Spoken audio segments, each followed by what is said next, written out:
hindi niya pwedeng sirain ang mga nakatakda na. Hindi naman nagsakripisyo si Doña Camelia Saguto para lang hindi matupad ang mga gusto niya. Kailangan nating maipasang itim na sisiw. Hindi kita titigilan, ate. Dahil kapag napuruan kita, hindi na kita isasauli kay Lola. Ako na mismo ang papatay sa'yo. Mauubusan ka na nga ng dugo eh, oh.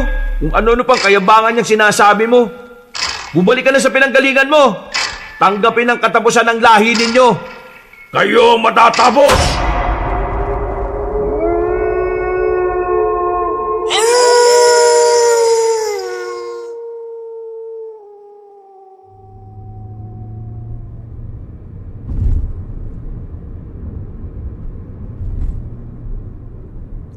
Ano ba naman to? Bakit nawawala yung signal? Kanina okay pa naman. Tama naman siguro tong tinatahak kong daan. Ay nako, bahala na nga. Wala naman ibang direksyon na nakalagay dito sa GPS eh. Dahan-dahang pinihit ni Carmelita ang manibela ng kanyang kotse habang tinatahak ang palikong daan papunta sa probinsya. Madilim na ang kalangitan. Ang huling sinag ng araw ay nagkukubli na sa likod ng mga bundok. Tanging ang ilaw ng kanyang headlight at ang malamlam na buwan ang nagsisilbing gabay niya sa bawat pagliko. Mahaba ang kanyang biyahe mula Maynila at halos lagpas 3 oras na siyang walang pahinga sa pagmamaneho. Sa bawat kilometro ay mas nararamdaman niya ang layo ng syudad. Wala na ang mga matatayog na gusali.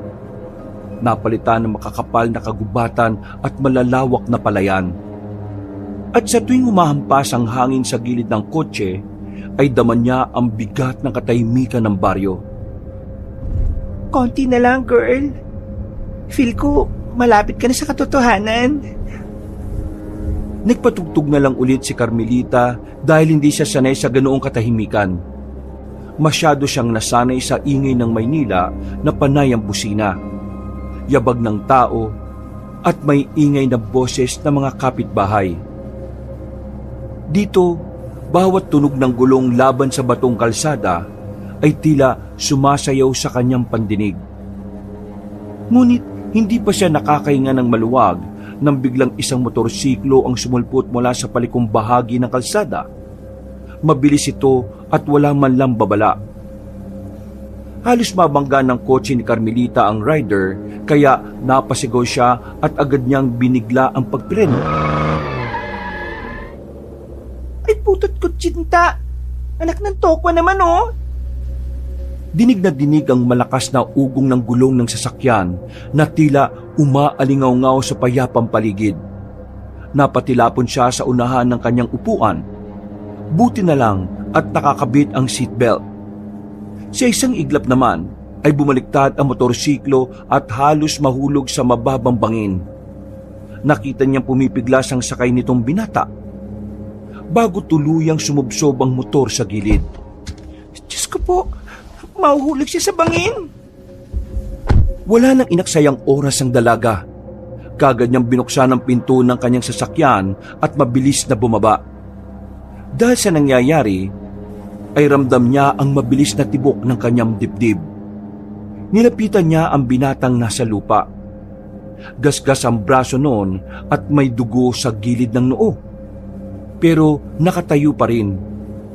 Agad na sinilip ang kanyang motor na nakasalampak sa damuhan. Kalahating nakabitin sa gilid ng bangin. Nakahinga na ang dalaga nang makitang hindi naman pala napahamak ang sakay na motor. Kaya dahil dito ay nagsimula na siyang magalit. Ano naman? Kung nagkamali lang ako ng konti, pareho tayong patay. Bakit kasi nagmamadali sa pagdadrive mo? Motorista ka. Hindi mo ba naisip na dumadaan ka sa paliko? Sana naman nagdaan-daan ka, di ba? Bakit? Kasalanan ko ba kung mabilis ka magpatakbo? Well, excuse me. Ako pa ngayon ang may kasalanan? Tingnan mo nga yung nakatumba mong motorsiklo. Kitang-kita naman na ikaw tong parang demonyong sumulpot sa liko na walang signal, walang preno, walang ingat. Ano klaseng pagmamaneho yon, ha? You tell me. Kung hindi ka siguro nakatingin sa daan at puro ka cellphone, baka hindi tayo nauwi sa ganito. Sira ulo ka pala no? Siguro nagse-cellphone ka talaga no? Hoy, excuse me ulit. Hindi ako tulad ng ibang driver. At saka, teka, tingnan mo nga yung braso mo at dumudugo. Kailangan mong linisan yan. Ayos ka lang ba talaga? Salamat sa concern, pero hindi na kailangan. Anong hindi na kailangan? Ang lakas kaya ng tagas Anong klaseng tao ka? Android ka ba? Ngunit hindi na sumagot ang tila misteryosong binata. Sa halip ay napako ang kanyang tingin sa malapit na kagubatan. Nag-iba ang ekspresyon ng kanyang muka na mula sa pangisi-ngisi lang kanina ay biglang naging matalim at seryoso na tila may nakikita sa kadiliman na gabi. Dahil dito ay napakunot ng noo si Carmelita. Pero sa kabilang banda ay tila nahiwagaan din siya sa biglang pagbabago na ikinikilos ng binata. Hoy, anong tinitingnan mo sa gubat? Hindi pa rin sumagot ang matangkad na lalaki. Sa halip ay lumapit yon sa motorsiklo at hinatak ito ng madalian. Pagkalaon ay sinubukan niyang paandarin ang nasabing sasakyan pero may nakita siyang tumatagas na likido. Kaya ibinalandra na lamang niya yon at dali-daling naglakad palayo. Iniwan niya na lang yung motor niya? Aba, ayos Hoy! Saan ka pupunta? Ano? Ganon-ganon na lang yon? Wala ka man lang pasasalamat sa akin Kung hindi ako huminto baka hilahot ka na sa bangin ngayon? Patuloy lang sa paglalakad ang misteryosong lalaki. Pero nanatili lang din si Carmelita na nakatayo at pinagmamasda ng estranghero. Pagkalaon ay saglit yung lumingon at tiningnan siya mula ulo hanggang paa. Saka muling bumaling sa madilim na gubat. Dahil dito ay tila may kung anong malamig na presensyang dumaloy sa batok ni Carmelita. Hindi niya maipaliwanag kung bakit.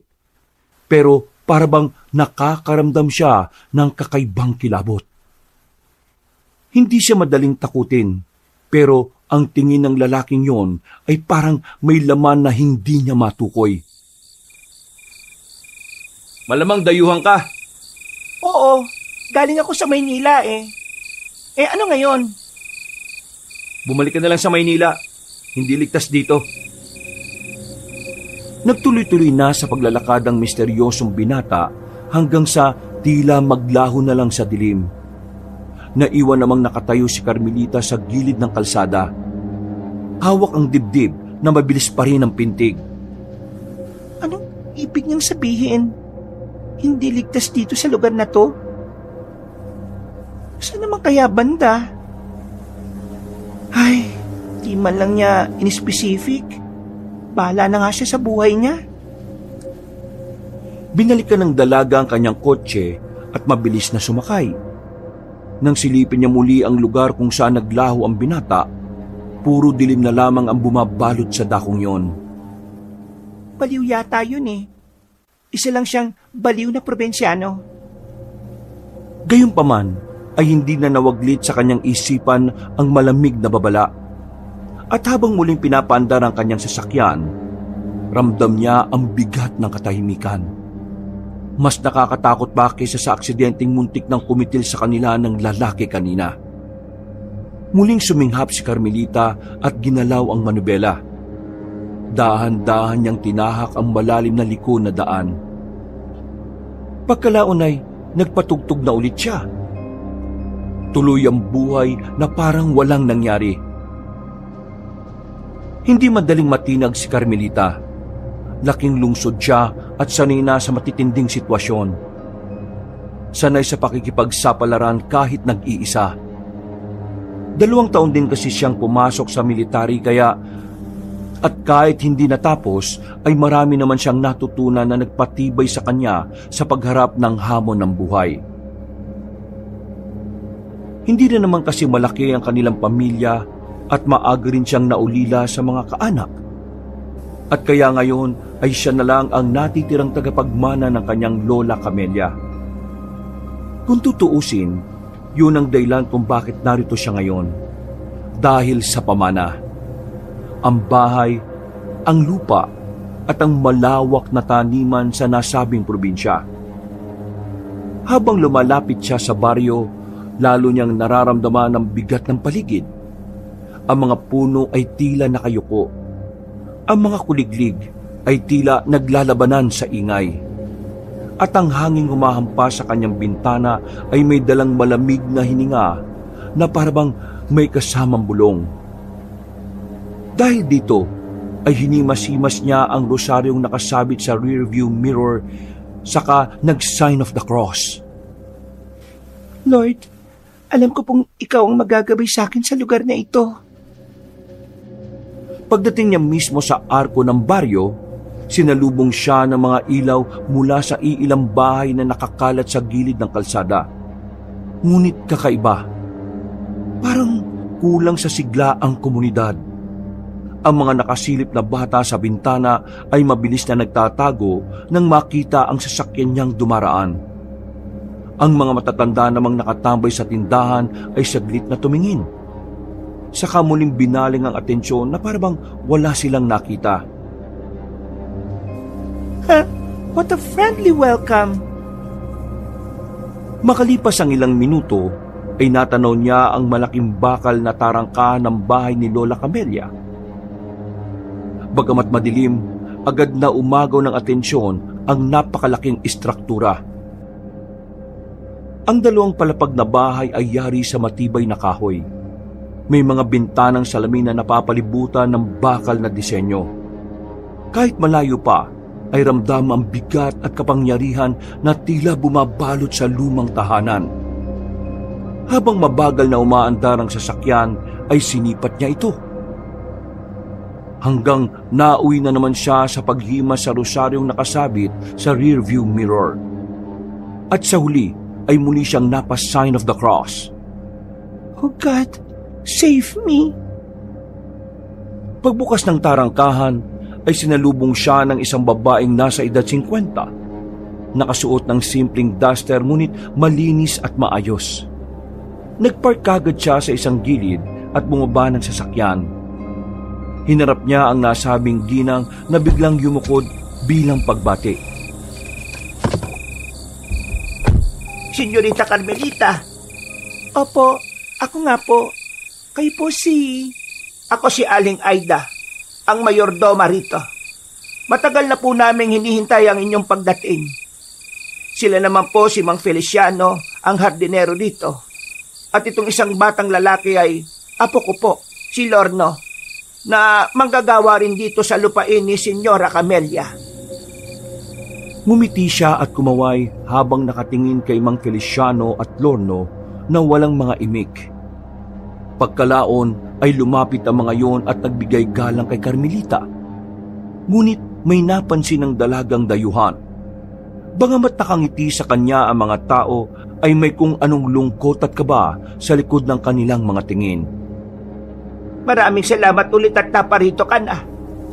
Salamat din po, dahil kahit wala ang lola ko ay nandito pa rin kayo.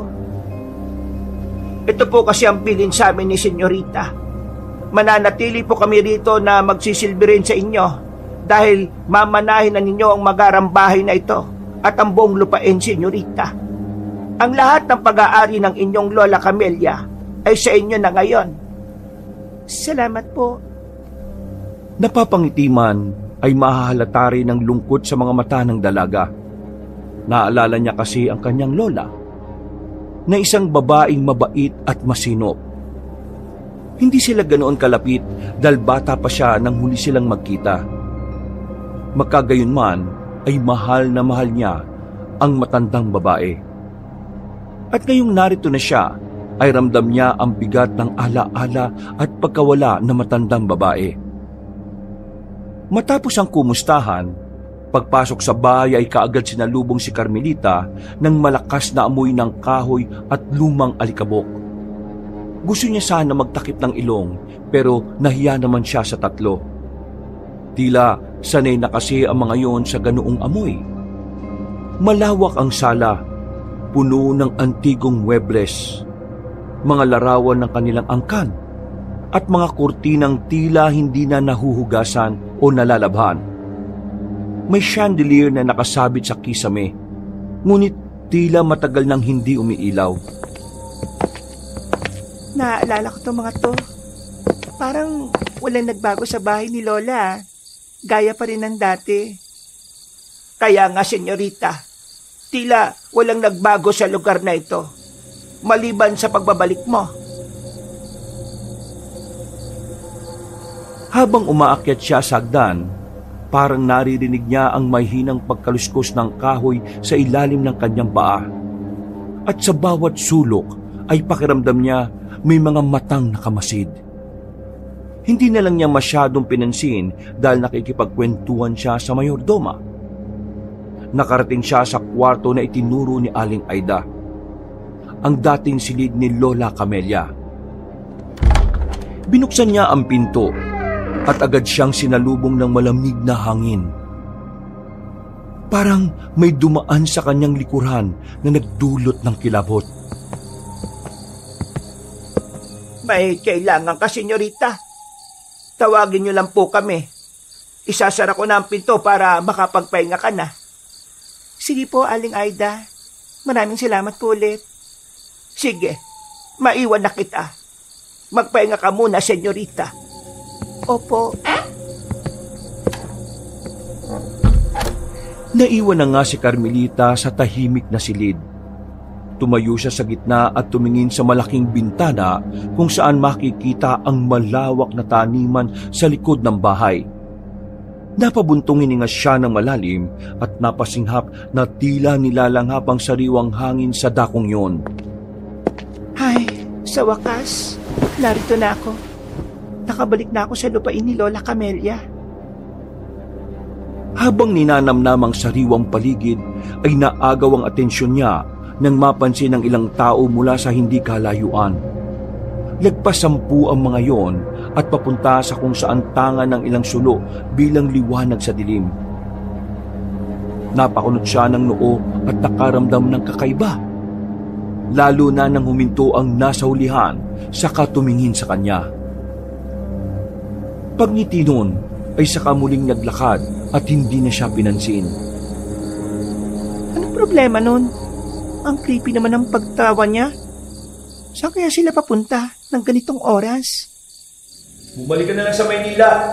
Hindi ligtas dito.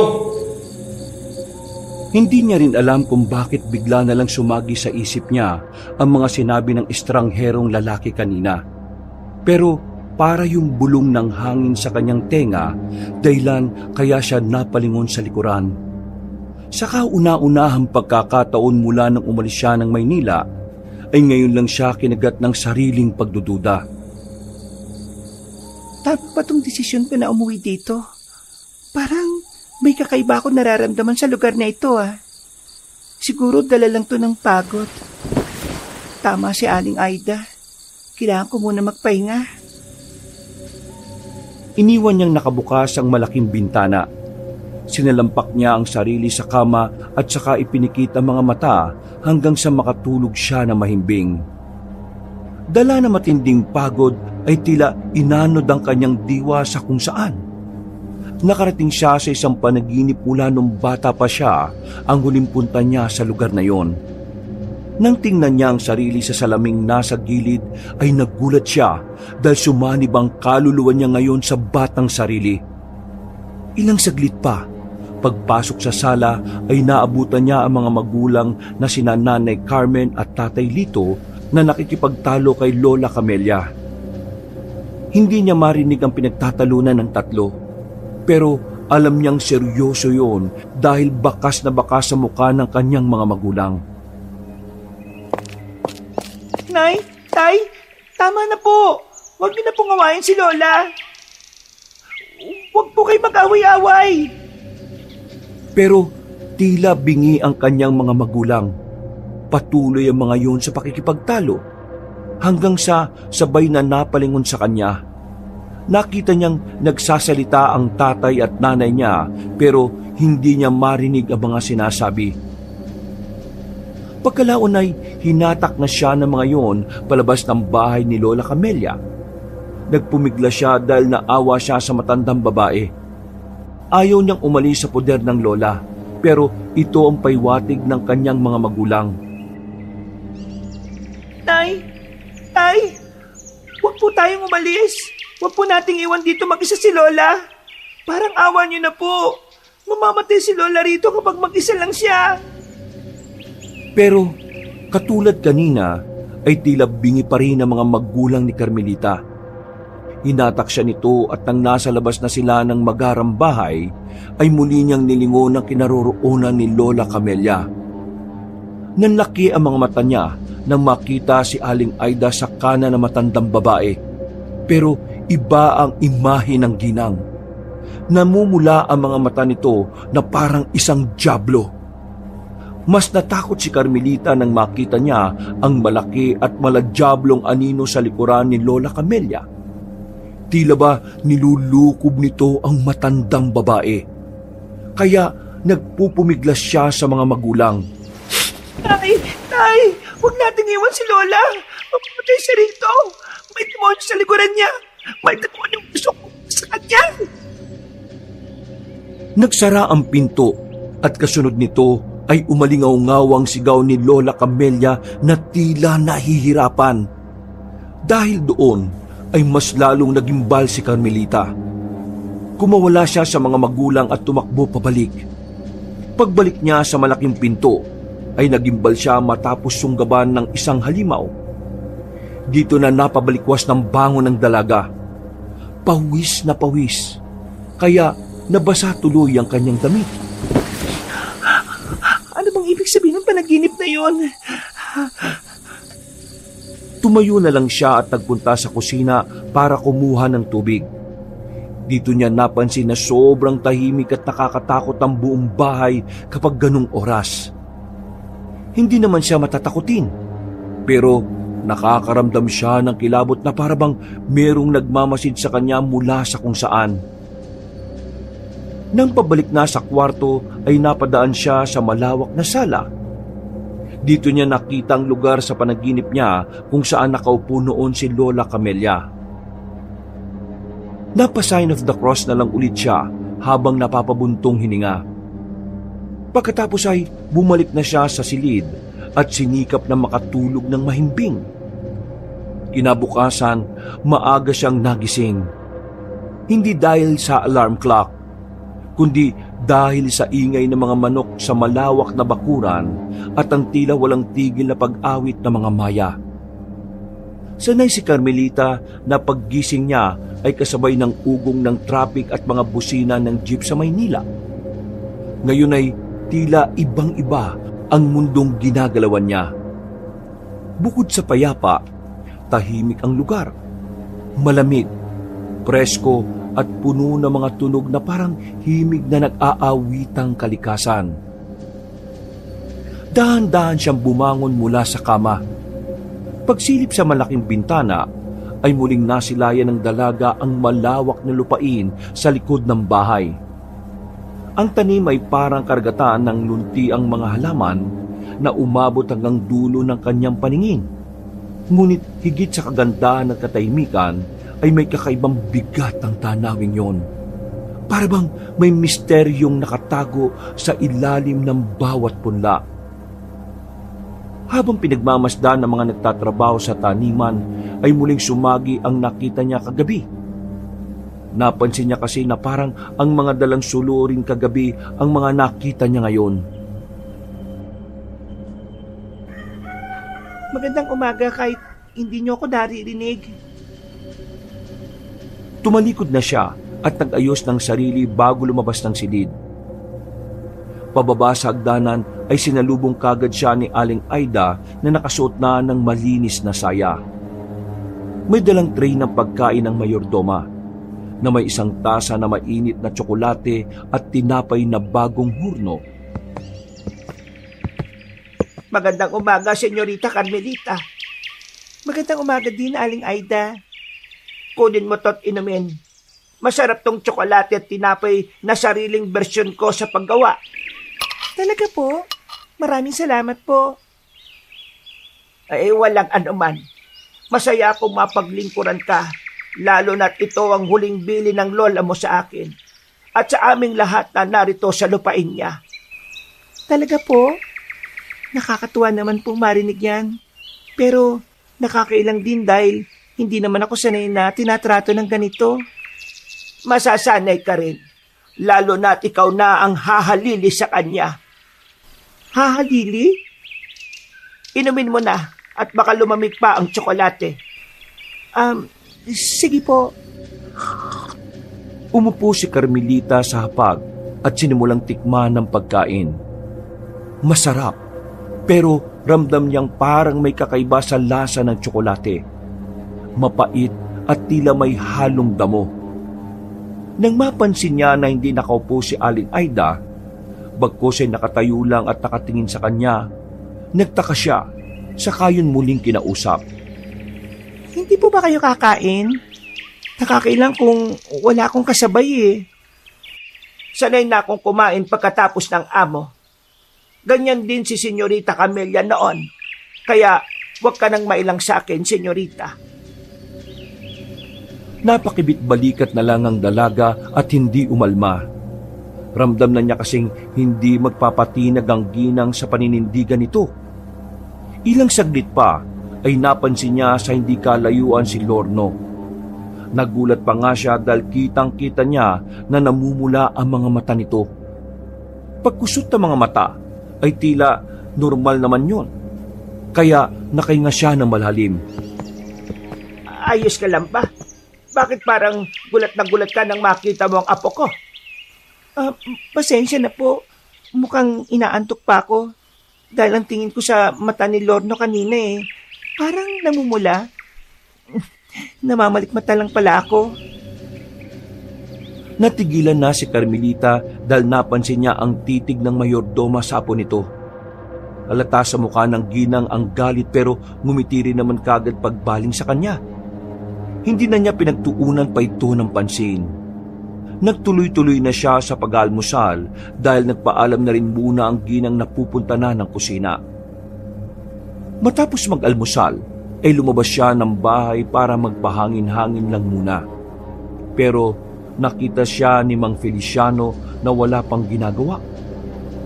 Lumapit ang Ginoo at inanyayahan siyang gumala sa paligid ng lupain. Sumang-ayong kagad ang dalaga dahil gusto niya rin talaga yon. Sakay ng lumang bukyo ay nilibot nga nila ang lupain ng namayapang Lola Camelia na mamanahin niya. Nang nasa bukana ng mga gulayan, naiilang si Carmelita dahil sa tila kakaibang tingin ng mga trabahador sa kanya. Mang Feliciano, ganyan po ba talaga makatingin ng mga tao rito? Pagpasensyahan mo na at huwag mo na lang silang pansinin, senyorita. Ganyan talaga sila makatingin lalo na't alam nilang apo ka ni Doña Camelia. Kilala po nila akong lahat? Oo naman. Alam ng lahat dito kung sino ka. Kahit di ka pa nila nakikita. Paano po? Palagi po ba akong kinukwento ni Lola kahit sa mga trabador? Dahil sa amoy mo. Ho? Dahil sa ano? Basta, senyorita. Natutuwa kaming lahat na nagpunta ka rito. Kasi may hahalili na rin sa wakas kay Doña Camelia. Teka, kanina ko pa naririnig yung hahalili na yan. Ano ba yun? Magpunta na po tayo sa banda roon dahil mas maganda at maaliwalas ang tanawin. Hindi na nagawang makapagtanong ni Carmelita dahil nanahimik na lang bigla ang hardinero at tinungo na nga nila ang mga puno ng mangga, nyog at kapihan. Mga bahagi rin ng taniman na tila bagong araro lamang. Ngunit walang tanim. Na-curious ang dalaga kaya hindi na talaga niya matiis na magtanong ulit at kausapin ang kasama. Bakit walang nakatinim dito? May iniwang tagubilin si Doña Camelia. Huwag raw kami magtatanim dito. Bakit naman? Pasensya na, senyorita. Dahil hindi ko rin talaga alam. Pero mabuti na lang. Sinusunod namin ang sinabi ng lola mo. Mabuti pa at bumalik na tayo. May kailangan na rin kasi akong gawin sa hardin. Sige po. Salamat sa paglilibot sa akin. Habang pabalik sila, sa tuwing may makakasalubong na tauhan ay tila mas lalong naiilang si Carmelita. Ang ilan din sa mga yon ay parabang nagkikislapan ng mga mata sa paningin niya. Sinarili na lamang niya ang tungkol dito dahil baka guni-guni niya lang. Gawa ng naninibago sa nasabing lugar. Mabilis na lumipas ang oras, araw at linggo. Habang tumatagal ang dalaga sa lugar na yon, ay marami siyang napapansing kakaiba. Una, sa tuwing nagtatanong siya kung paano namatay si Lola Camelia, ay tila tikom ang bibig ni na Aling Aida, Lorno at Mang Feliciano, pati na rin ang ibang tauhan doon. Pangalawa, ay makailang beses na niyang napapansin na tila ba palaging may nakatingin sa kanya mula sa kung saan, lalo na kapag nasa loob ng magarang bahay, sa kwarto, sa kusina, sa banyo at sa kung saan-saan. Palagi na lang niyang nararamdaman ng ganon. At ang pinaka-creepy sa lahat ay ang ikinikilos ng mga tauhan sa taniman. Sa tuwing makikita siya ng mga yon, ay parabang may makahulugang ngiti na binabato sa kanya. Hindi niya alam kung bakit pero kakaiba ang pakiramdam niya. Parabang ginigisa siya sa sarili niyang mantika kahit wala naman silang ginagawa, kundi ngumiti lang. Martes, pagkatapos ng tanghalian, ay nagpahinga muna si Carmelita sa kanyang silid. Nakatulog siya ng mahimbing at nagising lang dahil may narinig siyang kaluskos. Pagbangon ay nakarinig siya ng mga yabag na tumatakbo papunta sa banyo. Malawak kasi ang banyo ng silid na tinutuluyan niya at meron nitong 2 pinto sa bawat dulo. Naglakad siya ng marahan papunta sa pinakamalapit na pinto at dahan-dahang sumilip sa loob. Wala siyang nakita pero narinig niyang tumakbo palabas sa kabilang pinto ang kung sino mang naroon. May tao ba dyan? Pagkalabas ng kwarto, ay tumambad na nga sa kanyang paningin ang nakakatakot na nilalang.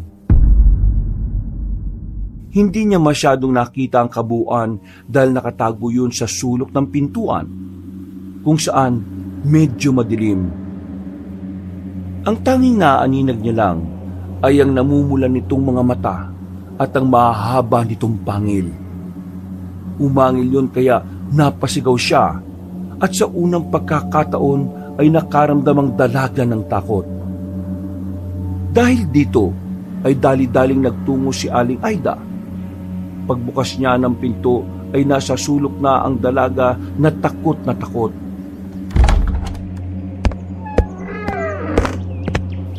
Ano po nangyari, senyorita? May nakita ko roon. Kagad dinalugkog ng ginang ang dulong bahagi ng silid. Pero wala naman siyang nakita kahit ano maliban sa antigong grandfather clock na hindi na rin naman gumagana. May nakita kong parang bata. Diyan tumakbo. Pero hindi lang siya basta bata dahil namumula ang mga mata niya at yung matutulis ng pangil. Parang sa halimaw. Baka nananaginip ka lang, senyora. Ang dilim din kasi dito sa kwarto mo. Hahawiin ko ang mga kortina. Sige, salamat po. O ayan, maliwanag na. Ayos lang na madilim ang silid kapag natutulog. Pero huwag tayo masasanay na walang liwanag na pumapasok. Dahil madalas sa mga masasamang elemento ay namamahay sa mga ganon. Lalo na kapag maraming dinadalang bigat sa puso ang isang tao. Bigla tuloy naalala ni Carmelita ang mga pinagdaraanan niya ngayon. Bago kasi siya nagpunta rito, ay naghiwalay na sila ni Benitez 10 taon din silang naging magnobyo at ikakasal na sana sa susunod na buwan. Yun nga lang, ay nahuli niya ang lalaki na may ibang babae at halos 2 taon na rin pala siyang niloloko nito. Ang masaklap sa kanya ay ang mismong best friend niyang si Lerma ang naging kabit. Ito rin talaga ang dahilan kaya nagpasya siyang umuwi rito sa probinsya para makalimot sa masalimuot niyang karanasan sa Maynila. Mas maigi pa na lumabas ka muna at maglibang. Titimplahan kita ng tsaa para maliwanagan ang isipan mo. Salamat po, Aling Aida. Nang nasa hardina sila, ay uminom na nga ng tsaa si Carmelita. At katulad ng sinabi ng ginang, gumaan nga ang kanyang pakiramdam. At nang hapon ding yon, ay nakilala niya si Lorno ng mas personal. Napaupo ang batang lalaki at naglalaro ng luma at sirasirang trumpo habang nakikipagkwentuhan sa kanya.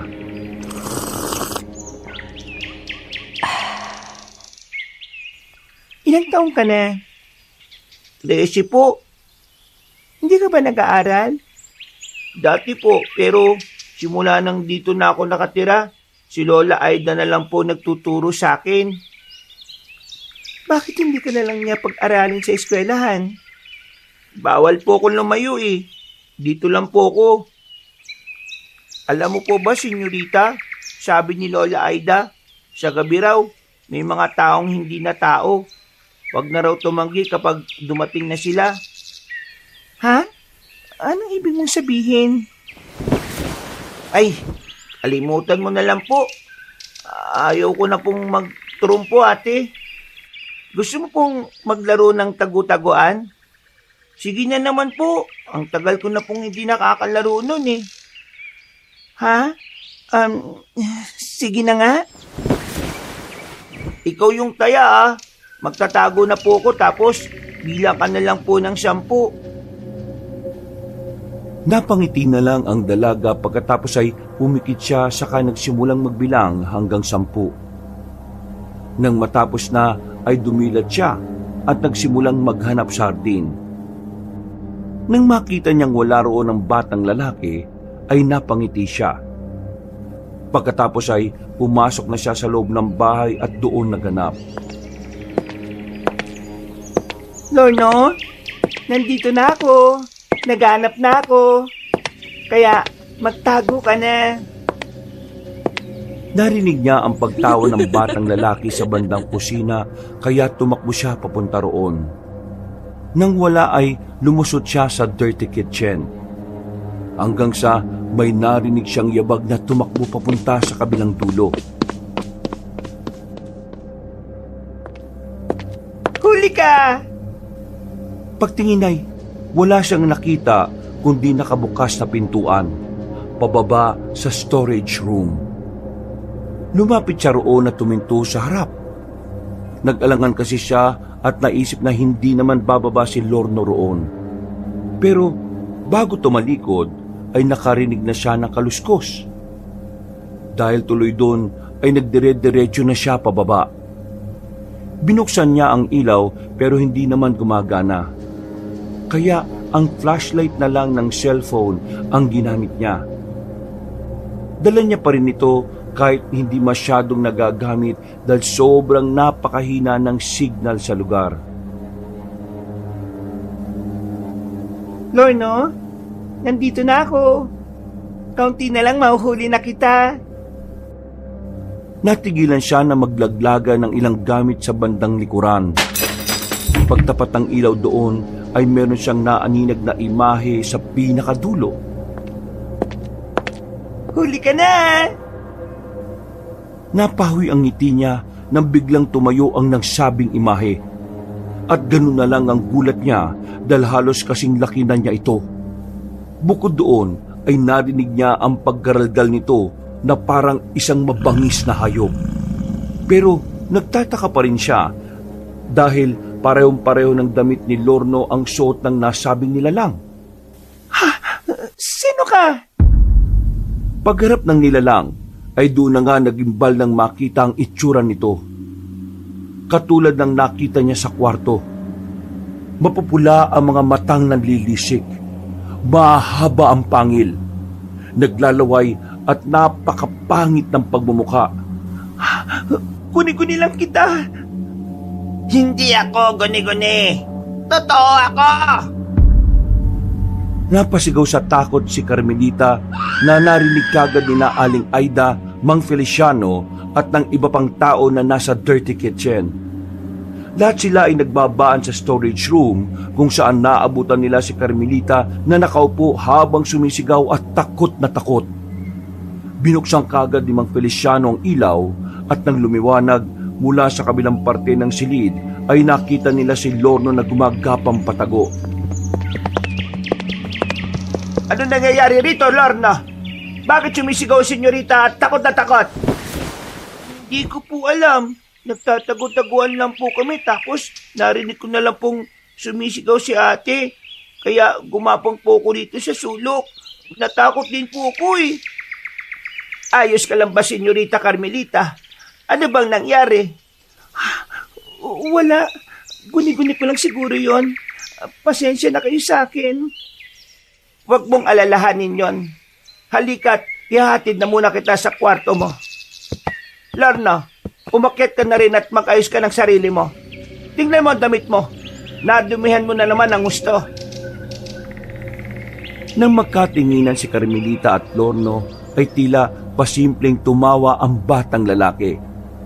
Bago maunang umakyat palabas ng storage room, naiwang naguguluhan ng dalaga dahil hindi din niya masabi kung guni-guni ba ang nakita kanina o totoo.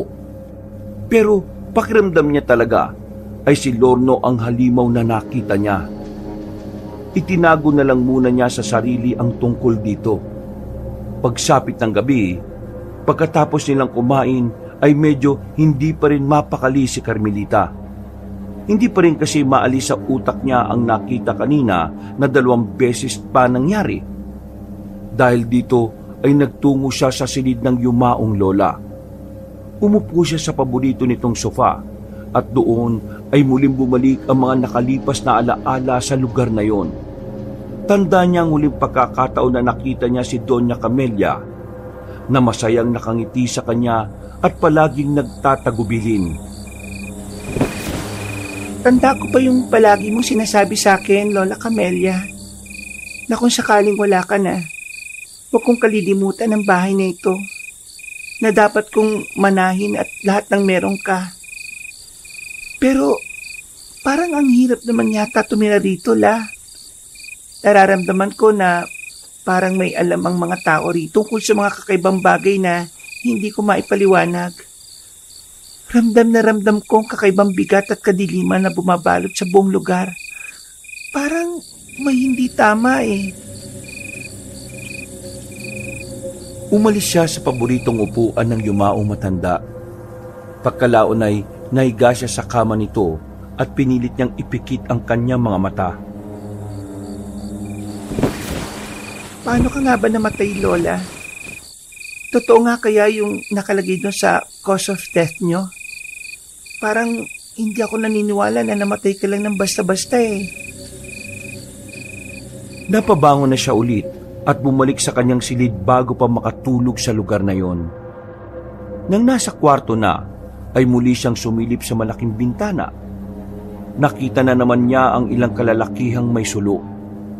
At sa pagkakataong yon, ay napansin niya na kasama na rin si Mang Feliciano. Hindi na siya nagpahalatang nakadungaw pero nagtataka talaga siya dahil halos gabi-gabi na lang nakikita niya mga yon. Ano kayang ginagawa talaga nila? May kakaiba talaga sa lugar na to. Siguro, kailangan ko nang alamin ang nangyayari para malaman ko na rin talaga kung ano nga bang totoong ikinamatay ng lola ko.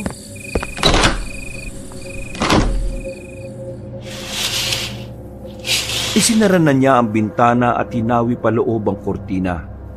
Pagkatapos ay sinikap niyang makatulog. Pero hindi madalaw-dalaw ng antok si Carmelita.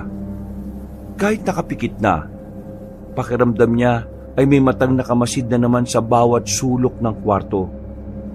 Binuksan niya ang ilaw at eksaktong napatingin sa lumang grandfather clock na nasa pinakasulok. Naalala niyang bigla ang tungkol sa nilalang na nakita roon. Kaya may kung anong pumasok sa utak niya.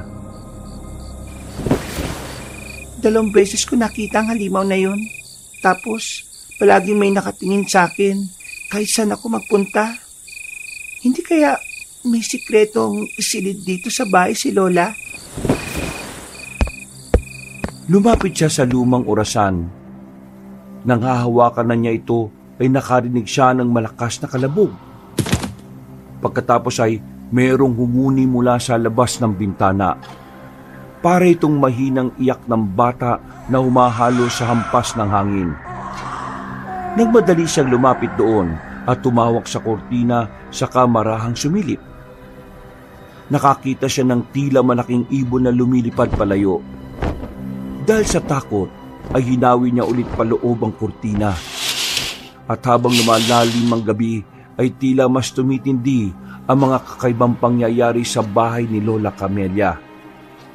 Walang ano-ano, ay nakarinig naman siya ng malakas na kalabog na pagkatok sa pinto ng kanyang silid. Sino yan? Aling Aida? Mang Feliciano? Lorno? Makailang beses pang naulit ang malalakas na pagkalabog bago nawala ng tuluyan. Hindi na tuloy talaga dinalaw ng antok ang dalaga. Aligagang aligagha siya at hindi na makampante hanggang muli siyang mapatingin sa lumang grandfather clock.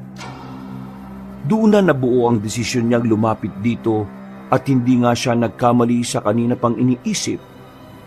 Meron siyang nakitang tila maliit na siwang doon. Tinulak niya ang malaking orasan hanggang sa makita ang maliit at sikretong lagusan.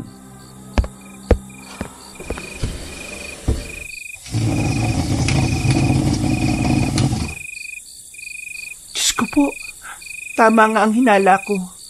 Totoo yung halimaw na nakita ko na yon at dito siya dumadaan.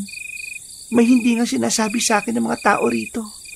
At sigurado kung may kinalaman dito ang totoong pagkamatay ng lola ko. Napasign of the cross ang dalaga at kahit natatakot ay pinasok niya ang maliit na lagusan hanggang sa umabot siya sa isang silid. Pagbaba roon ay sumalubong agad sa kanya ang mabahong amoy ng nabubulok na karne. Napasingap siya at napahawak sa ilong. Sa loob ng silid ay may isang maliit na kulungan na gawa sa kawayan at bakal.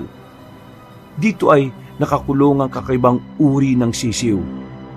Namumula ang mga mata nito na parang nag-aalab at nangingintabang balat sa pagkaitim. At ang mas nakakagulat ay nang marinig niya kung paano ito nagsusumigaw sa loob ng kulungan. Ang tunog nito ay hindi gaya ng karaniwang tilaok, kundi parang iyak ng sanggol. Nanlamig ang buong katawan ni Carmelita habang nakatakip pa rin ang ilong. Diyos ko, anong lugar to? Anong klaseng sisiw ito? Naglibot pa siya ng tingin hanggang sa makita ang isa pang pinto. Pumasok siya roon at mas lalong nagulat nang makita ang mesa sa gitna ng nasabing silid. Naroon ang isang lumang aklat na nakabukas, puno ng mga larawan ng katawan ng tao. May guhit kung saan puputulin o babalatan. Sa tabi nito ay may garapon ng dugo at pinatuyong laman. Hindi na niya masikmura pa ang mga nakikita niya, kaya naman kamuntikan na siyang masuka.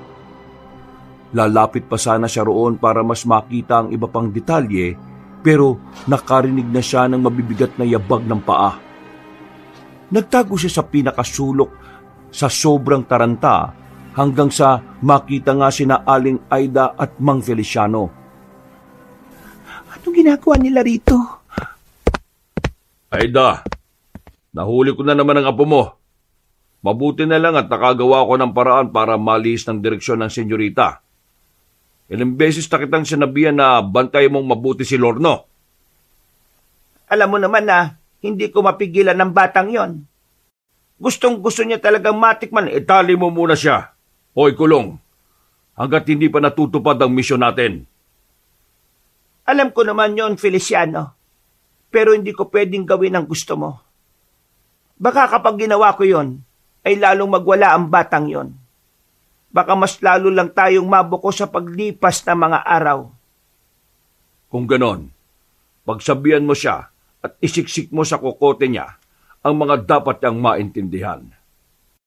Matagal na panahon din ang hinintay natin bago mapapayag na umuwi rito si Senyorita Carmelita. Hindi niya pwedeng sirain ang mga nakatakda na. Hindi naman nagsakripisyo si Doña Camelia sa gutom para lang hindi matupad ang mga gusto niya. Kailangan nating maipasang itim na sisiw. Anong ibig nilang sabihin?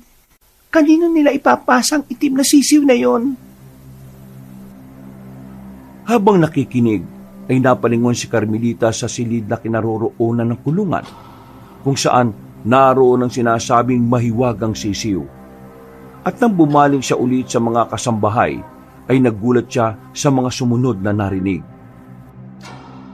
Manahimik ka na muna. May ibang tao rito sa kwarto. Napalingon ng dalawa sa kinaroroonan ni Carmelita. Mabuti na lang ay nakatakbo na kagad ang dalaga pabalik sa kanyang silid. Dali-dali niyang hinarang ang grandfather clock at sinigurong hindi yun may tutulak na manggagaling sa lagusan. Habang nasa kama, ay pinagnilay-nilayan niya ang mga narinig na pinag-usapan ni Aling Aida at Mang Feliciano. Alam niyang may masamang pakahulugan ng mga yon. Wala siyang maintindihan. Napayakap na lang siya sa kanyang sarili habang nanginginig ang kalamnan sa takot.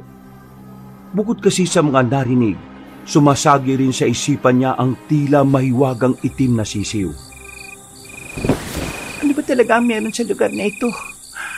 Ano yung sinasabi ni Mang Feliciano na namatay ang lola ko dahil sa gutom? Ginutom nila ang lola ko?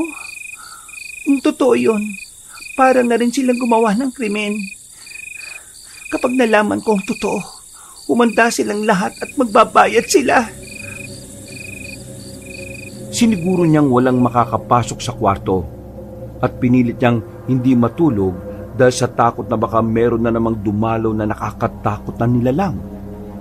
Subalit sa huli ay hindi niya natakasan ng karimlan. Unti-unti na siyang dinalaw ng antok hanggang sa makatulog. Ilang saglit pa ay napabalikwas siya ng bangon. Naramdaman niya kasing may kung ano o sinong gumagapang sa ilalim ng kama.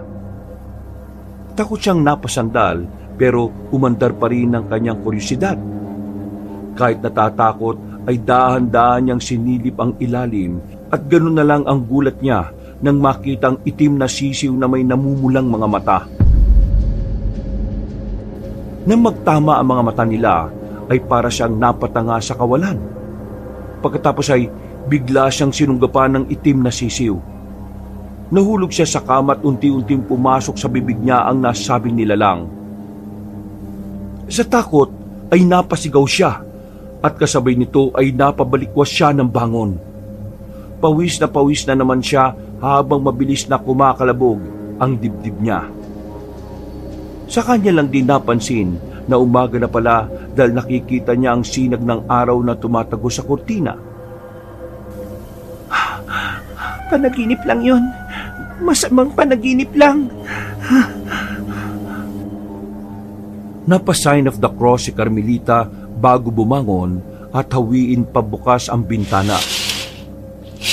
Isang masiglang umaga ang tumambad sa kanya, pero kahit maganda ang sikat ng araw ay tila mabigat ang pakiramdam ng dalaga. Dahil kulang na kulang siya sa tulog, inihanda niyang sarili na umaktong normal bago lumabas ng kwarto. Sa pagkainan, nakaupo siya habang pinagmamasdan sina Aling Aida at Mang Feliciano na abala na naghahanda ng agahan. Si Lorno naman ay kumakain lang, pero ramdam niya ang palihim na pagsulyap ng batang lalaki. Napansin niyang napakatahimik kaya siya na mismo ang naglakas ng loob na gumawa ng ingay. Aling Aida, matanong ko lang, meron pa bang ibang silid ang lola ko? Yung bang parang opisina niya? Tanda ko kasi noon na meron siyang aklatan eh. Parang hindi ko na nakikita rito sa bahay. Yung sinasabi mong aklatan, matagal nang wala yon. Nasaan na po yung mga aklat? Nasa bodega, nasa attic. Pwede po bang makita? Pwede naman. Pero baka sira-sira na yon dahil binubukbok na.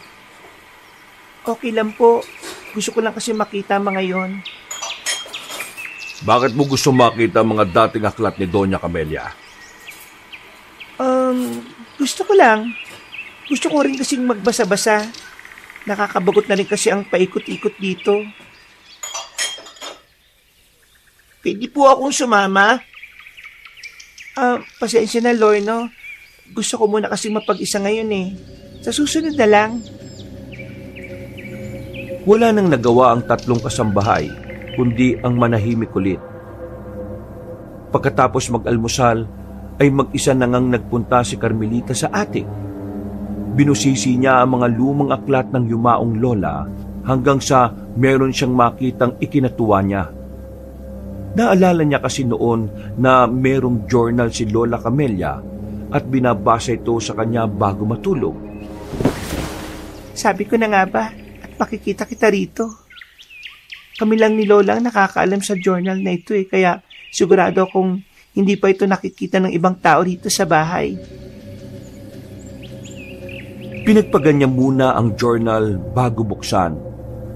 Habang binabasa ay inalala niya ulit ang mga panahong kasama niya ang pinakamamahal na lola. Medyo mangiyak-ngiyak pa siya sa mga unang pahina, subalit napawi ang mga luha na yon pagdating niya sa bandang kalagitnaan. Nagulat siya dahil mas marami na ang nakakatakot na simbolo kaysa sa sulat. Napakunot siya ng noo habang napapahawak sa dibdib. May kakaiba kasi siyang nararamdaman habang pinagmamasdan ng mga naturang simbolo. Ano itong mga simbolo na to? Anong ibig sabihin nito at bakit to sinulat dito ni Lola? Paglipat ng pahina ay muli siyang nakakita ng sulat, pero hindi na to kasing ayos sa mga nauna. Umupo siya habang nakahawak pa rin sa dibdib. Mas lalo lang kasing kumabog ang kanyang dibdib dahil sa kakaibang kutob. Para makaligtas ako sa karamdaman, pumayag ako sa kagustuhan nila. Nilulun ko ang itim na sisiw dahil gagaling daw ako kapag ginawa ko yun. Gumaling nga ako pero kapalit naman ng mga to ay ang pagkauhaw ko sa sariwang dugo at kaninang tao. Niloloko nila ako. Saka ko lang nalaman na galing pala sa kadiliman ng itim na sisiw. Ngayon ay mamamatay lang ako sa dalawang bagay. Kapag tumigil ako sa pagkain ng sariwang dugo at karne o kung isasalin ko ang itim na sisiw. Pero mas pinili ko ang nauna para kusa na lang lumabas sa katawan ko ang sumpa. Naalala tuloy ng dalagang itim na sisiw na nakita niyang nakakulong sa sikretong silid. Napagtagni-tagni niya ang mga ito maging ang pag-uusap ni na Aling Aida at Mang Feliciano. Pagkalaon ay patuloy niyang binasa ang susunod na pahina. Naging emosyonal siya sa parting yon dahil habang nagbabasa, sana lang ay makarating sa puko ang sulat ko.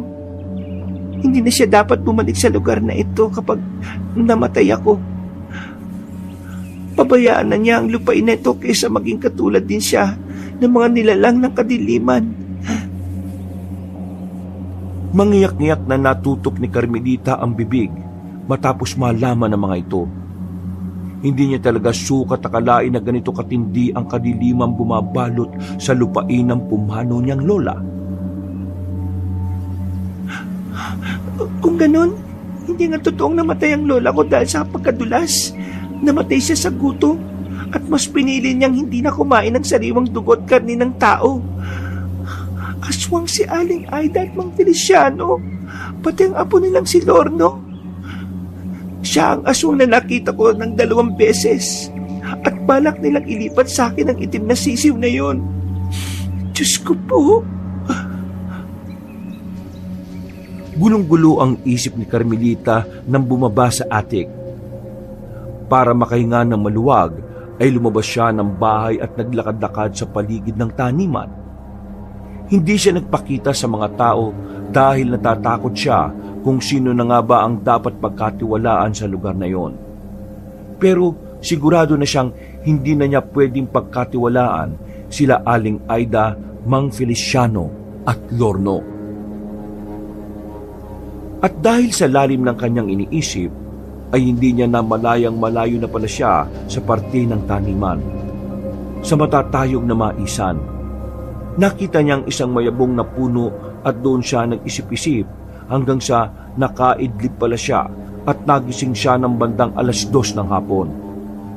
Nagmuni-muni ulit siya hanggang sa muling naalala ang totoong huling habilin ng kanyang lola. Ano bang ginagawa ko sa lugar na ito?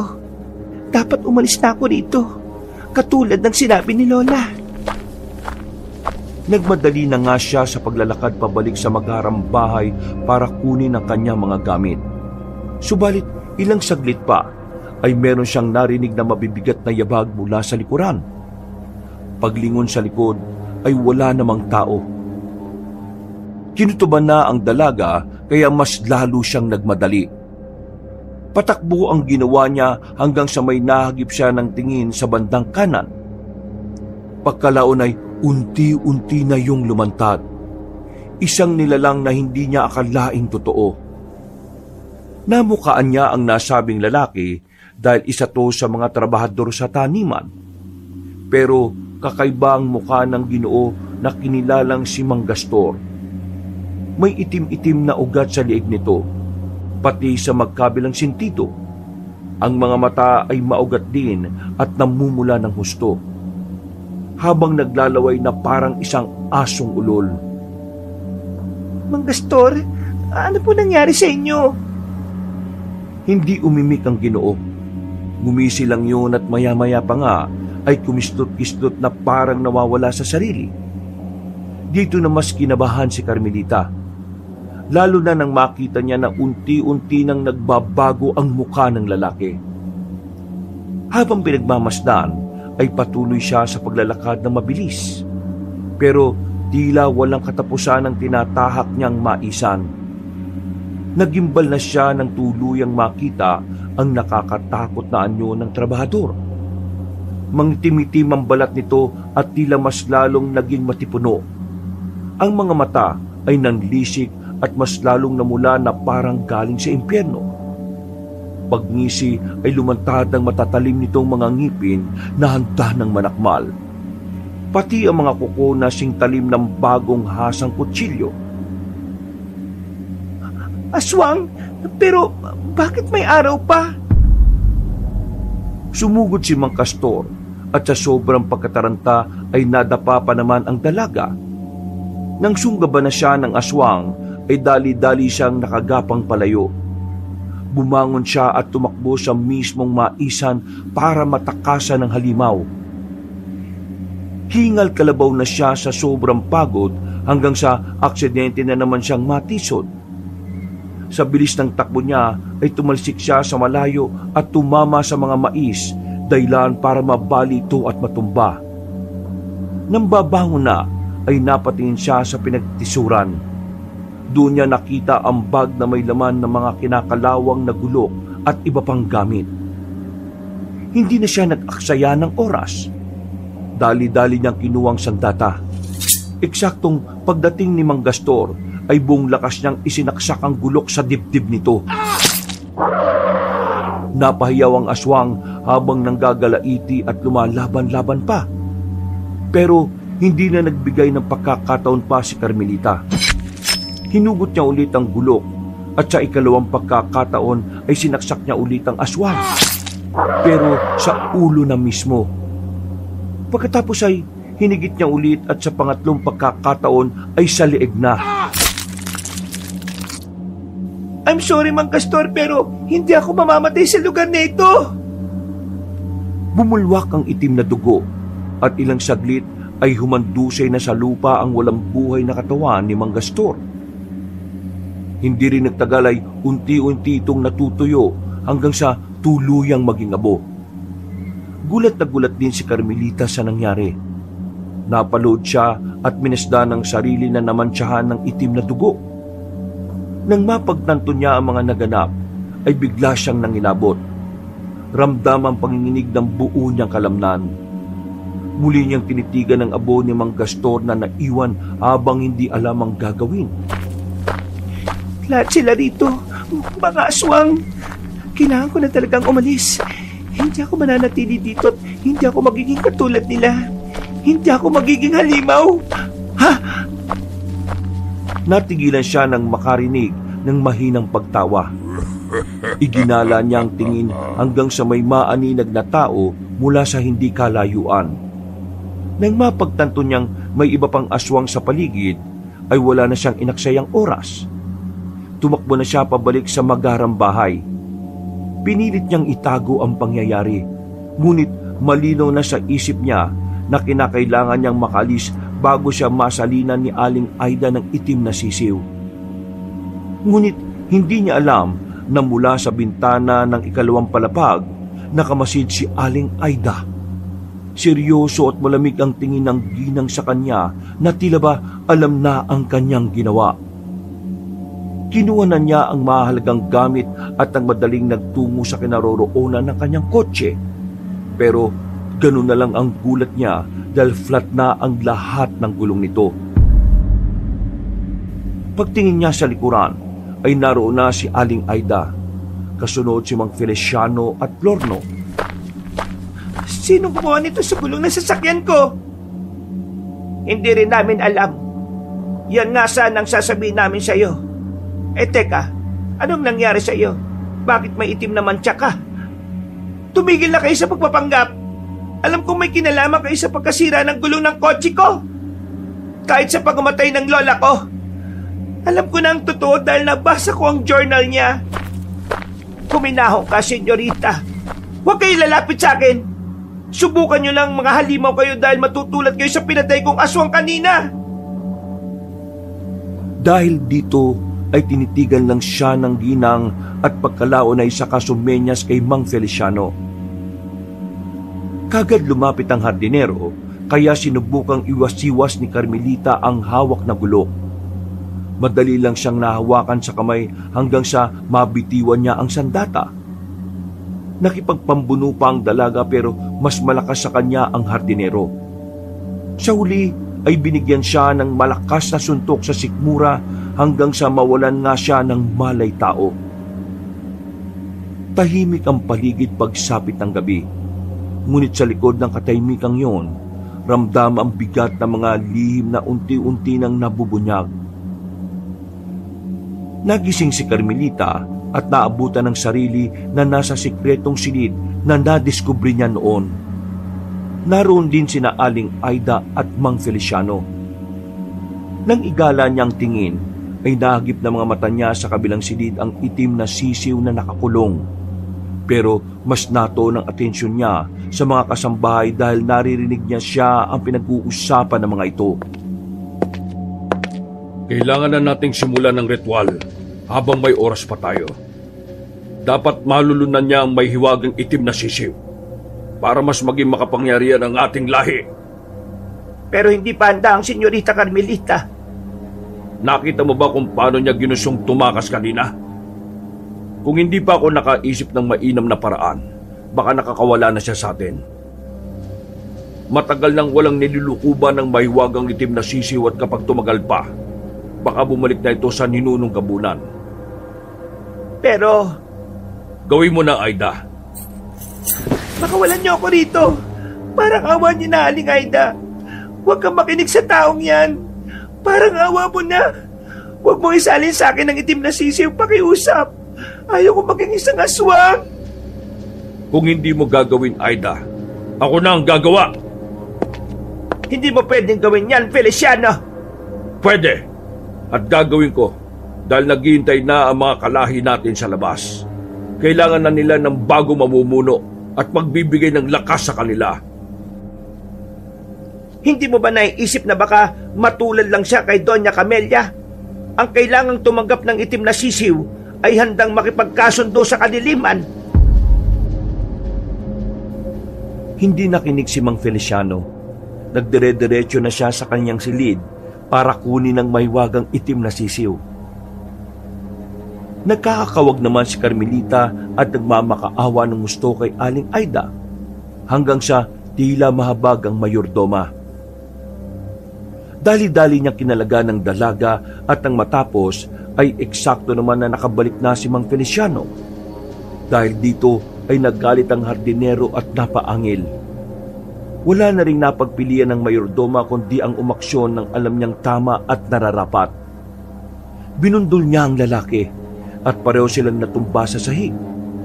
Ang kulungan naman ng mahiwagang itim na sisiw ay nahulog din sa sahig at napunta sa isang sulok. Narinig pa nila ang pag-unga nito na nagbigay ng kilabot sa presensya ni Carmelita. Bago na dyan, senyorita! Takbo na't bilisan mo! Traidor ka! Traidor ka, Aida! Bakit mo siya pinatakas? Hindi ako traitor, Feliciano. Alam ko ang ginagawa ko at itong alam kong tama. Nagising na ako sa katotohanan. Habang nagpapambuno ang dalawa, ay sinamantala ito ni Carmelita. Tumakbo siya palabas sa silid na yon hanggang sa tumago siya sa storage room. Pag-akit palabas ng kusina ay dumiretso siya sa dirty kitchen para kumuha ng kutsilyo. Eksakto rin na nakita niya ang mga gamit niya sa lamisita. Mabuti na lang ay naroon ang bag niya at cellphone. Kinuha niya rin ito at nagtangka ng lumabas ng magarang bahay. Subalit bigla siyang inarang ni Lorno na nakangiti lang sa kanya. Saan ka pupunta, ate? At saka bakit may tali yung mga kamay at paa mo? Nabalitaan ko kay Lola Aida na ngayon isasalin sa iyo yung mahiwagang itim na sisiw eh. Pero mukhang tinatakasan mo sila. Tumabi ka, Lorno. Padaanin mo ako. Matagal ko nang gustong gawin to. Kaso pinipigilan ako nila Lola at Mang Fili. Siguro hindi naman sila magagalit kung titikman lang kita bago kayo balik sa kanila at nang masali na sa iyong mahiwagang itim na sisiw. Matagal ko na rin gustong gawin sa iyo to. Sutil na bata ka. Alam ko naman na ikaw talaga yung aswang na yun eh. Etong sayong kago ka! Walang pag-aalinlangan na winasiwas ni Carmelita ang matalim na kutsilyo. Napatras ang batang lalaki pero natamaan pa rin siya sa mukha. Nang tumagas ang itim na dugo, napahiyaw si Lorno at kitang-kita ang galit sa kanyang mga mata. Pero hindi pa tumigil ang dalaga. Buong lakas niyang sinipa sa mukha ang batang aswang. Tumalsik ito at tumama ang ulo sa pader bago humantusay sa sahig. Hindi naman ito namatay pero nawalan lang ng malay. Ay tila bumalik ang dating tapang na meron si Carmelita bago siya napadpad sa lugar na yon. Buti nga sa iyong bata ka. Umalis na kagad siya sa lugar na yon at wala nang inaksayang oras. At nang nasa bandang ilog na ay nakarinig siya ng alulong ng kung anong halimaw mula sa magharang bahay. Sinundan pa yun ng iba pang alulong na tila tumutugon sa panawagan ng naunang alulong. Naku po, mukhang nagtatawag na yung mga aswang para hanapin ako. Kailangan ko na makaalis sa lugar na ito. Tatawid ako sa ilog. Kailangan ko makatawid sa ilog. Sa tulong ng liwanag galing sa bilog na buwan, ay ligtas siyang nakatawid sa ilog. At nang paakyat na, ay nakarinig siya ng sigaw ng babae mula sa likuran. Paglingon doon, ay nakita niya nga ang isang batang babae na duguan at tumihingi yun ng tulong sa kanya. Pamilyar ito sa kanya dahil minsan na niyang nakitang kalaro ni Lorno noong nakaraan. Bilisan mo, Neng. Tumawid ka rito, hintayin kita. Sumunod ang batang babae, pero bago pa man makalapit sa kanya, ay may isang aswang ang biglang sumulpot mula sa likuran ng kawawang bata. Kasing laki ito ng kalabaw. May malalaking pakpak at bibig na puno ng matutulis ng ngipin. Agad nitong sinunggaban ng babae at kinagat sa liig. Parang namanhid ang buong katawan ni Carmelita nang makita yon. Hindi niya alam kung tatakbo ba siya o sisigaw. Ngunit nang marinig niya ang lumagutok na buto ng batang babae, otomatikong kumilos ang kanyang katawan palayo sa lugar na yon. Lumayo na siya pero ramdam niyang meron pa ring sumusunod na aswang. Kaya napa-sign of the cross na lang siya kahit takot na takot. Lord, iligtas niyo po ako. Ayaw ko pong mamatay sa ganitong lugar. Ayaw ko maging biktima ng aswang. Habang patuloy sa pagtakbo ay inihanda na ang dalampatalim. Maya-maya pa ay may lumipad sa harapan niya na lasog-lasog ng katawan. Natigilan siya at napatingin dito. Natutup niya ang bibig nang makitang ito yung kawawang batang babae kanina. Diyos ko po, ang lala! At kasunod nito ay ang pagdating ng aswang. Tungtuwa ito at tila hindi pa nakontento sa kinain na batang babae. Dahil sa galit ni Carmelita sa nangyari, ay walang pag-aalinlangan siyang sumugod sa halimaw. Dito na numbalik ang mga natutunan niya sa 2 taon sa military. Hindi niya rin napaniwalaan ang sarili na makikipagtagisan siya ng bilis at lakas sa malaking aswang. Nagpatuloy ang matinding bakbakan. Ang aswang ay nagpakawala ng malalakas na hampas ng pakpak nito. Halos mabuwal ang dalaga. Mabuti na lang ay nakakubli siya sa isang puno at ginawa niyang magandang pagkakataon ng bagay na yon. Umikot siya at mabilis na sinaksak ang halimaw sa tagiliran. Nang ito ay napahiyaw at tumingala, ay dali-dali niyang tinaga ang liig nito. Mamamatay ka! Mamamatay ka! Nanlaban pa ang aswang, pero mas lalo niyang diniinan ng mahabang kutsilyo at saka kinalikot mula sa loob. Mas lalong bumulwak ang itim na dugo hanggang sa mapanhod na ito.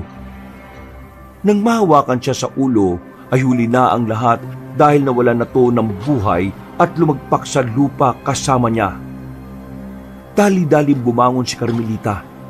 Duguan at hinihingal habang nakatingin sa aswang na unti-unting nagiging abo. Hindi ako mamamatay dito. Dahil hindi ako papabayaan ng Diyos.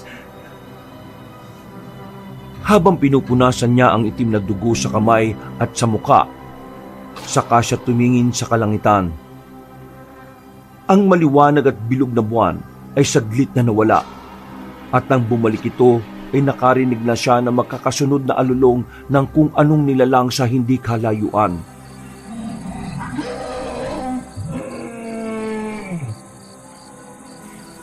Diyos ko po, halos lahat yata ng mga naroon ay aswang na rin. Kailangan ko na magmadaling makahanap ng ligtas na lugar. Anong gagawin ko? Saan ako pupunta? Nagpatuloy na siya sa pagtahak ng daan at habang tumatakbo ay iniisip niya ang mga ginagawa noong nagsasanay siya sa military. Nagmasid-masid siya sa paligid para makita kung tama ang lugar na tinatahak niya. Nang makaramdam ng pagod ay saglit siyang tumigil at sumandal sa gilid ng mayabong na puno. Ilang beses siyang huminga ng malalim para mapakalma ang sarili at makapag-isip ng tama. Nang makaramdam na ng kaunting kaginhawaan, ay tumakbo na siya ulit. Malapit na ako sa ligtas na lugar. Kaunting tiis na lang. Mararating ko na ang kalsada. Pagdating doon ay papara ako ng sasakyan na dadaan. Siguradong may tutulong sa akin. Hindi ako susuko. Hindi ako susuko. Uuwi ako sa amin at hindi ako magiging aswang katulad ng mga gusto mangyari nila. Napuno siya ng determinasyon, subalit naputol ito nang mula sa likuran ay bigla siyang sinunggaban ni Lorno. Nasaan yung aswang na ang batang lalaki at kitang-kita ang galit sa mukha nito. Nagpagulong-gulong sila at dahilan na rin kaya nabitiwan niya ang sandatang hawak.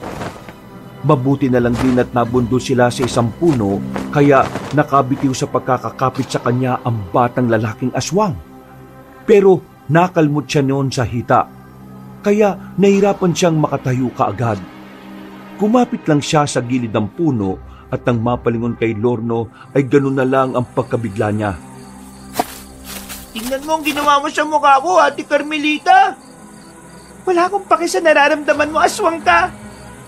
Salbahay ka. Dahil dyan papatayin kita.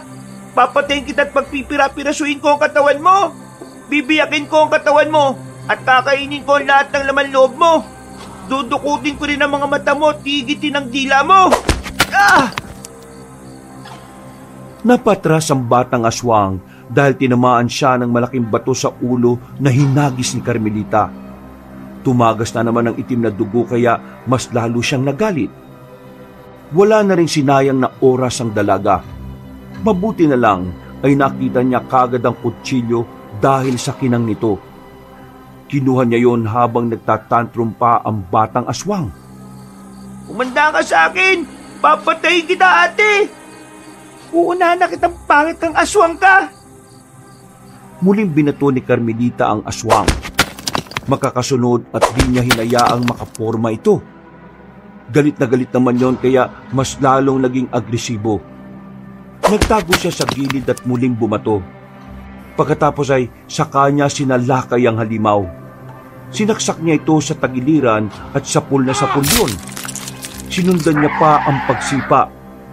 At muli na namang tumama ang ulo sa gilid ng puno at nawala ng malay.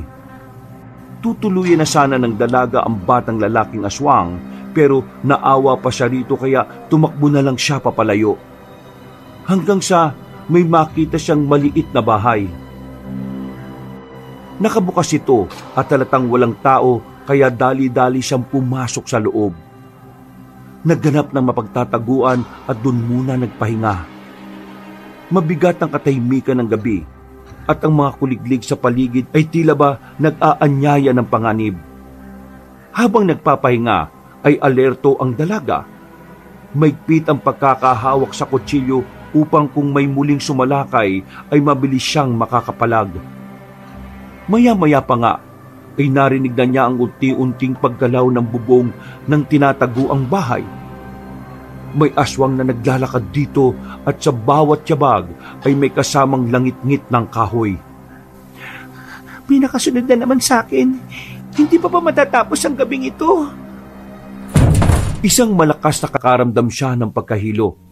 Dahil dito ay napaupo siya at napasandal sa dingding. Sa kanya lang din napagtanto na tila marami na ang nasayang nagdugo sa kanya. Pumikit siya at napabuntong hininga. Pinakiramdaman niya ang kalamnan na nanginginig na dahil sa dami ng dinanas na hirap. Hindi ka pwedeng manghina, Carmelita. Kaunti na lang, please. Kaya mo to. Pumikit muna siya at saglit na ipinahinga ang sarili. Nang medyo maayos na ang pakiramdam niya, ay pinagtatatalian niya ang mga natamong tama. Paraan ito para mapigilan ng pagtagas ng dugo upang hindi siya manghina. Tinahak na niya ang masukal na daan hanggang sa marinig na naman niya ang nakakakilabot na alulong ng mga aswang. Bawat takbang ni Carmelita ay maingat. Nagtuloy-tuloy lang siya hanggang sa maaninag na niya ang kalsada. Nakahinga ng maluwag ang dalaga at halos gusto niyang maiyak pero kinontrol niya ang emosyon. Alam kasi niyang walang panahon ngayon para maging senti-senti. Ngunit nang palabas na siya sa kakahuyan, ay nakita niyang may nakaupo sa dulo ng batuhan. Inakala pa nga niya nung una na guni-guni lang ang nakikita. Pero biglang gumalaw at tumayo. Eksaktong paglitaw ng nagtatagong buwan ay sa kanya malinaw na nakita ang nilalang. Si Mang Feliciano. Nanlilisik ang mga mata ng Ginoo. Puno ng dugo ang bibig at nakabitin pa ang maliit na piraso ng laman na parang mula sa hayop o tao. Paano ka nakarating kagad dito? Anong klaseng tanong yan? Akala mo ba talaga makakatakas ka sa lugar na ito? Senyorita, hindi mo pwedeng takasan ang kapalaran mo. Tumigil ka! Hindi ka ang magdidikta sa buhay ko! Ikaw ang tumigil, babaeng suwail. Sa ayaw at sa gusto mo, ikaw ang magmamana ng maiwagang itim na sisiw. Ang sumpa na una nang naipasa sa ninuno mo hanggang kay Doña Camelia. At ngayon, sa'yo naman. Mamamatay muna ako bago nyo gawin yan. Hindi ko papayagan yon dahil ikaw na lang ang huling lahi ng angkan nyo. Kapag namatay ka, tuluyan ang babalik ang maiwagang itim na sisiw sa ninunong gabunan at manghihina na kami mga nasasakupan nyo. Unti-unti kaming mamamatay at hindi ako papayag na mangyari yon. Kailangan manatili ang legasiya ng ating lahi, senyorita. Ganun ba? Kung ganun, tama na lang na mamatay na talaga ako. Walang takot ay tinutok ni Carmelita ang kutsilyo sa kanyang dibdib. Kitang-kita ang determinasyon sa kanyang mga mata, kaya kinabahan din ng hardinerong aswang. Nang magpapatiwakal na ang dalaga, nagulat siya dahil merong pumigil. Hindi si Mang Feliciano, kundi si Aling Aida. Maigpit ang kapit ng ginang sa braso ni Carmelita. Hindi na ito ang mabait at mapag-arugang mayordoma na nakasanayan niya, kundi nasa anyo na ng isang aswang. Pero kahit gano'n ang anyo, ay nakilala pa rin siya ng dalaga. Aling Aida, hindi kita papayagang paslangin mo ang sarili mo, senyorita. Pabayaan mo ako. Mas gugustuhin ko na itong maging Mas gugustuhin ko na ito kaysa maging kauri ninyo. Hindi ako magpapasakop sa pagiging aswang. Hindi ako kailanman titikim ng kahit anong sariwang karne o dugo ng tao. Kung mangyayari yon, mas mabuting mauna na akong mamatay ngayon. Hindi ko rin hahayaang mamatay ka. Ha? Ang ibig ko sabihin, umalis ka na sa lugar na ito, senyorita. Tila hindi makapaniwala si Carmelita sa mga narinig, lalo na si Mang Feliciano na nagngingit-ngit na naman sa galit. Unti-unti na nag-anyong aswang ang Ginoo at tanda ng sumalakay anumang oras. Pero humarang si Aling Aida. Ako makakaharap mo, Feliciano, kapag sinubukan mong kunin ang senyorita. Tatanga-tanga ka, Aida. Bakit mo siya pinagtatanggol? Nababaliw ka na ba? Kapag pinakawalan mo ang babaeng yan, lahat tayong narito ay unti-unti ring manghihina at mamamatay sa oras na bumalik ang mahiwagang sisiw sa itim na ninunong gabunan. Matagal na dapat na nangyari yon, Feliciano. Tama si Doña Camelia sa sinabi niya noon. Dapat matagal na tayong lahat na nagpapahinga. Hindi ka ba napapagod? Ayaw kong makinig sa mga sentimiento mo. Tumabi ka dyan at isuko na sa akin si Carmelita para maisalin ko na sa kanya ang sumpa. Hindi! Hindi ko gagawin yon. Bobo! Hindi ka nag-iisip, Aida. Ang babaeng yan ang pumatay sa apo mo. Tapos, hahayaan mo lang siyang matakasan ng sumpang nakalaan sa kanya. Habang tayong lahat ay nagdurusa, ang taong yan ay magiging malaya sa buhay niya kapag nakalis siya sa lugar na ito. Yun naman ang nararapat, Feliciano. Kaya bumalik ka na roon at hayaan mo na kami. Huwag mong ubusin ang pasensya ko, Aida. Para matapos na to, papatayin na lang kita para wala nang maging hadlang pa. Mabilis na sumugod si Mang Feliciano. Itinulak naman kagad ng mayordoma si Carmelita sa kanya sinalagang pag-atake ng kapwa halimaw. Mabilis ang mga sumunod na pangyayari. Hindi nasundan ng dalaga ang tagisan ng dalawang veteranong aswang. Ang mga sigaw, pag-angil, alulong at garalgal na boses lang ang naririnig niya sa gitna ng nagniningning na buwan. Dahil dito ay gumapang siya palayo sa labanan hanggang sa marinig na niya ang boses ni Aling Aida na napapasigaw sa sakit. Pagtingala niya sa kanan, sa malaking sanga ng puno ay nakita niya roon ang dalawang aswang. Higit-higit ni Mang Feliciano ang kaliwang kamay ni Aling Aida na pilit kumakawala. At sa huli ay hindi nagtagumpay ang ginang. Walang kahirap-hirap na pinutol ng lalaking aswang ang kamay niya at hinagis sa malayo. Mas lalong napaangil ang mayordoma pero hindi pa tumigil ang kalaban niya. Tila sawa na lumilingki si Mang Feliciano saka buong lakas na pinirat ang kaawa-awang ginang. Kitang-kita ni Carmelita ang karumal-dumal na pangyayari. Kaya napapikit na lang siya kasabay ng paglatpak sa lupa ng walang buhay na si Aling Aida. Sinabi ko naman sa'yo na huwag mong subukan ng pasensya ko, Aida. Samahan mo ng apo mo sa impyerno! Galit na napakagat ng labi si Carmelita habang pinagmamasdan na nagiging abo ang katawan ng mayordoma. Sa kabilang banda ay tila kinumutan siya na matinding takot dahil alam niyang wala na siyang kawala pa sa hardinero. Huwag ka nang makipagmatigasan pa, senyorita. Mas mabuti pa ay sumama ka na sa akin ng matiwasay pabalik sa bahay ng lola mo. Tanggapin mo na ng maluwag sa loob mo ang magiging kapalaran mo. Ikaw ang magmamanang ng mahiwagang itim na sisiw at magiging daluyang ka ng kapangyarihan sa lahi natin. Kung hindi ako pumayag, kahit ipasok niyo sa akin ang sisiw na yon, hindi ako kakain o titikim ng sariwang dugo at karni ng tao hanggang sa mamatay ako. Mawawalan din ng saysay ang paghihirap mo sa akin, Mang Feliciano. Hindi ako kasing tanga ni Aida at ng iba pa. Hindi ko hahayaan na gawin mo yon.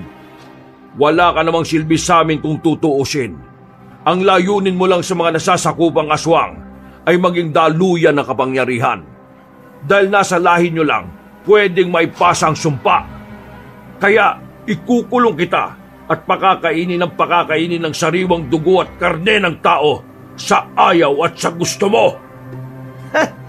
Napakasama mo. Kung ganon, wala na akong ibang pagpipilian. Mo na hindi ordinaryong bala ang gamit ko. Hoy! Ikaw, babaeng maganda! Takbo dito, bilis! Hindi na nag-aksaya pa ng oras si Carmelita. Tumakbo kagad siya palapit kay Alvin at umangkas sa likod. Nang maalala niya kung sino ang binatilyong yon, ay napakunot siya ng noo. Sabi ko naman kasi sa'yo bumalik ka na sa Maynila. Delikado sa lugar na ito Sino ka? Paano niyo ako nahanap? Ako si Alvin at yung kapatid kong Bonjing, si Patrimonyo. Lilinawin ko lang na hindi ikaw yung nahanap namin kundi yung mga ungol ng aswang Manunugis kami ng kapatid kong si Patrimonyo at matagal na kami nagmamatsyag sa lugar na ito. Marami kasing nakapagsabi na bela ng motor hanggang sa umalingaw-ngawang ingay nito. Pagkatapos ay saka sila nagpaharurot ng takbo. Sige, aswang! Subukan mo lang sumunod at talagang may paglalagyan kayo sa amin! Nang makalayo na sila, ay umungol at umululong ng malakas si Mang Feliciano. Nagtawag kasi siya ng iba pang aswang para mahabol si Carmelita. At hindi na nga nagtagal at nagsulputan mula sa madidilim na sulok ng kakahuyan ang mga iba pang aswang. Ang karamihan sa kanila ay mga bagong yanggaw na trabahador, habang ang iba ay matatagal na ring aswang katulad ni Mang Feliciano. Samantala, habang tinatahak ni na Alvin, Patrimonyo at Carmelita ang daan, ay naririnig na nga nila sa likuran ang nakakakilabot na ungol ng mga aswang. Babae, yumakap ka nga sa akin dahil mas bibilisan ko pa ang pagmamaneho. May pangalan ako. Ako si Carmelita. At saka, kaskasero ka pala talaga no? Kaya ka malapit sa aksidente. Aba, tandaan mo pa pala yun. Ang tagal na nun Hindi ko makakalimutan yung mga ganong klase ng pangyayari. Mas di mo makakalimutan ang pangyayaring to dahil ito ang gabi na niligtas kita. Guys, tama na muna ang lambingan. Nandiyan na sila. Pagsilip ni Alvin sa side mirror, ay nasipat nga niya ang ilang aswang na parang kabayo kung tumakbo. May isa na biglang sumulpot sa isang gilid pero walang kahirap-hirap lang yon na binaril ng binata. Natulala si Carmelita dahil sa husay ni Alvin sa pag-asinta sa kalaban. Kitang-kita niya rin na biglang natunaw na parang asido ang aswang na natamaan ng baril. Ibang-iba to sa nangyari nang makapatay siya na dahan-dahang nagiging abo. Bakit sila nagtutunaw? May espesyal na sangkapambala na ginagamit namin. Disenyo para pangontra sa mga aswang. Kaya kapag tinamaan sila, natutunaw kagad sila at wala nang natitira. Totoong mga manunugis kayo? Oo. Naalala mo nung unang pagkikita natin? Di ba nagtanong ka sa akin kung bakit ako napatingin sa gubat? Naramdaman ko kasi na may mga nakamasid sa atin. Pero nagtataka ako dahil hindi ka nila sinasalakay. Ngayon ko lang napagtanto na meron silang pakay sa'yo. Ikaw pala yung apo ni Doña Camelia. Kilala mo lola ko? Oo. Inabiling ka niya sa amin sa totoo lang. Nakausap namin siya ng personal pero palihim. Humiling nga siya na kapag napadpad ka sa lugar na to, sagipin ka raw namin laban sa mga aswang. Dinitali niya ang lahat, kaya sumang-ayon kami ng kapatid ko. Pasensya ka na rin dahil ngayon ko lang na-realize na ikaw pala yung apo na yun. Kung alam ko lang nung unang pagkikita pa lang natin, binigilan na kagad kita eh. Nagpabala ka naman sa akin nung gabing yun. At alam mo ba na hindi yun naalis sa isip ko? Feeling ko nga yun ang simula kaya ako na-curious hanggang nalaman ko ang totoo. Kaya ako tumakas at nangyari na ang mga ito. Talaga? Parang kinilig naman ako ron. Parang feeling ko tuloy eh, iniisip mo ako palagi. Hoy, ano? Lambingan pa rin, boys. Ang dami nang sumusunod sa atin, oh. Tingin sa likod at gilid mo. Kamunti ka ng masemplang sina Alvin at Carmelita. Mabuti na lang ay nabaril kagad ng morenong binata. Ahin ninyo! Kayo matatapos! Umalulong ang nagngangalit na aswang pero hindi na siya hinayaan ng magkapatid na makapagtawag pa. Sumugod kagad silang dalawa at nilupog ang aswang na nanghihina na. Hindi na yung sumasalakay. Panay na lang ang iwas at naghahanap ng tiyempo na madlang ay nasa Luciani patrimonyo. Ang huli na lang niyang natatandaan bago tuluyang magdilim ang paningin ay tinapik-tapik ng magkapatid ang kanyang muka. Pagkatapos ay tila nagpaanod na lang siya sa kadiliman.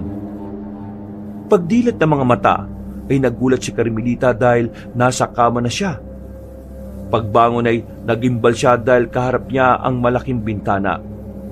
Pamilyar ang nasabing lugar dahil kagagaling niya lang dito. Tila lumobo ang ulo niya nang mapagtanto na nasa bahay siya ng yumaong Lola Camelia. Ha? Anong ginagawa ko rito? Paano ako nakapunta uli dito? Paano ako nakabalik? Sino nagbalik sa akin sa lugar na ito? Ha? Natigilan na siya nang makarinig ng ingay sa labas. Daan-daan siyang lumapit sa bintana at dumungaw. Nakita niya ang mga trabahador ng taniman na tila tuwang-tuwa at naghihintay ng kung anong magandang mangyayari. At nanlaki ang mga mata ng dalaga nang makita niya si Mang Gastor, ang unang aswang na napatay niya. Buhay pa si Mang Gastor? Paano?